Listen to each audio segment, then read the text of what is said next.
বাবা কিছু সজনে ডাঁটা পাঠিয়েছিল, তো সেটাই কিন্তু আমি কিছুটা রেখে দিয়েছিলাম। ভেবেছিলাম যে শস্য দিয়ে রান্না করব, তো সেটা আর হবে না, কারণ ওইভাবে রান্না করলে শুধু আমাকে একাই খেতে হয়, পিউ আর পিউর পাপা খেতে চায় না।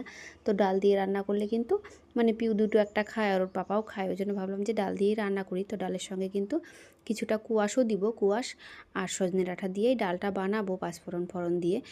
তো দেখো, আর এদিকে কালকে রান্না করেছিলাম যে ঝিঙের তরকারি, তো ঝিঙের খোসাগুলো কিন্তু আমি রেখে দিয়েছিলাম। এটা কিন্তু আগে আমি কখনো বাটা খাইনি, তো অনেকের মুখে শুনেছি খোসাটা বাটা খুব ভালো লাগে, ওই জন্য ভাবলাম যে ঝিঙেটা যেহেতু ভালো আছে তো খোসাটা রেখে দিই, কালকে বাটা করে দেখবো। এটা শুটকি মাছ দিয়ে করলে হয়তো বেশি ভালো লাগতো, তো আজকে যেহেতু বৃহস্পতিবার শুটকি মাছ দিয়ে করা যাবে না, তো ভাবলাম যে একটু রসুন কালো জিরে দিয়ে করব। বৃহস্পতিবারে আমি পেঁয়াজ রসুনটা খাই, শুধুমাত্র মাছ মাংসটাই খাওয়া হয় না, তো কখনো কখনো নিরামিষও বানাই।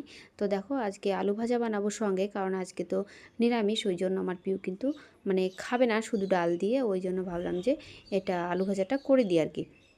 আর এদিকে যেটা বাটা করব সেটা তো পাতেই নিবে না।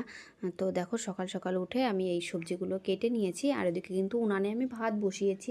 তো আজকে কিন্তু প্রচণ্ড হাওয়া, উনানটা ধরতেই চাচ্ছিল না, খুব কষ্ট করেই মানে রান্না করলাম আর কি। একটা অভ্যাসও হয়ে গেছে কিছুদিন থেকে উনানে রান্না করতে করতে, এখন মানে ভাতের আইটা আর গ্যাসে বসাতেই ইচ্ছা করে না। তো খড়ি যতদিন আছে ততদিন ভাবছি যে উনানেই রান্না করব। আর এদিকে দেখো আমি কিন্তু খেয়ে নিয়েছি অল্প করে ডাল দিয়ে ভাত, আর এদিকে পিউর বাবাকেও দিয়েছি অল্প, যে এটা খেয়ে যাবে দোকানে, তারপরে দুপুরে তো ঝিঙে বাটাটা করব, তখন খাবে এসে আবার। আর পিউকেও কিন্তু খাইয়ে দিয়েছি।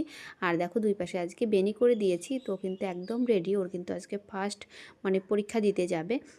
তো এই বছরের এই প্রথম পরীক্ষা ও দিতে যাবে, ওই জন্য রেডি হয়ে গেছে। আর এই যে ফিশটা কিন্তু দেওয়া হয়নি, তো ওই জন্য ফিশ কার্ডটাও খুঁজে খুঁজে বের করে নিলাম, কোথায় রেখেছিলাম মনে ছিল না, খোঁজাখুঁজি করার পরে কিন্তু পেলাম। তো এটা নিয়ে এখন চলে যাবে স্কুলে। তো পিউ আগে যাচ্ছে, ওর পাপা একটু পরে যাবে। তো পিউ এই যে একাই চলে গেল, ওর বন্ধু এসে রাস্তায় দাঁড়িয়ে আছে ওই জন্য ও চলে গেল, আর ওর পাপা ফিশ কার্ডটা নিয়ে একটু পরে যাচ্ছে আর কি, ওকে স্কুলে ছেড়ে দিয়ে তারপরে যাবে দোকানে। তো পিউর পাপার আমি যে 3টা গেঞ্জি কিনে দিয়েছিলাম, তো এই ব্লু কালারটাও কিন্তু কেনা হয়েছিল, পরে কিন্তু বেশ ভালো লাগছে। জানি না মানে ধোয়ার পরে কেমন হবে, অনেক সময় ধোয়ার পরে কিন্তু খারাপ বেরিয়ে যায়।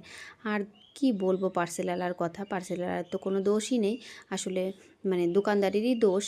তো আগের দিন দুটো কুর্তি নিয়েছিলাম, সেই দুটোও ভালো ছিল না, সঙ্গে সঙ্গে রিটার্ন করে দিয়েছিলাম। আজকের দুটোও একদমই ভালো না, মানে একটুও ঘের টের কিছু নেই, এটা পরাই যাবে না। তো দেখে তো ভালোই লাগছে কিন্তু কোয়ালিটি খুবই খারাপ। তো ভাবলাম যে এই দুটো আর রাখবো না, রিটার্ন করে দিব। তো এখানে কিন্তু 504 টাকার মতো নিয়েছিল আর কি। তো যাই হোক, এটা একদমই ভালো না, ওই জন্য ভাবলাম যে রিটার্ন করে দিই। আর এদিকে দেখো চিনির কিন্তু আজকে আবারও শরীর খারাপ, চোখটা একটু খুলেছিল আবারও বন্ধ হয়ে গেছে।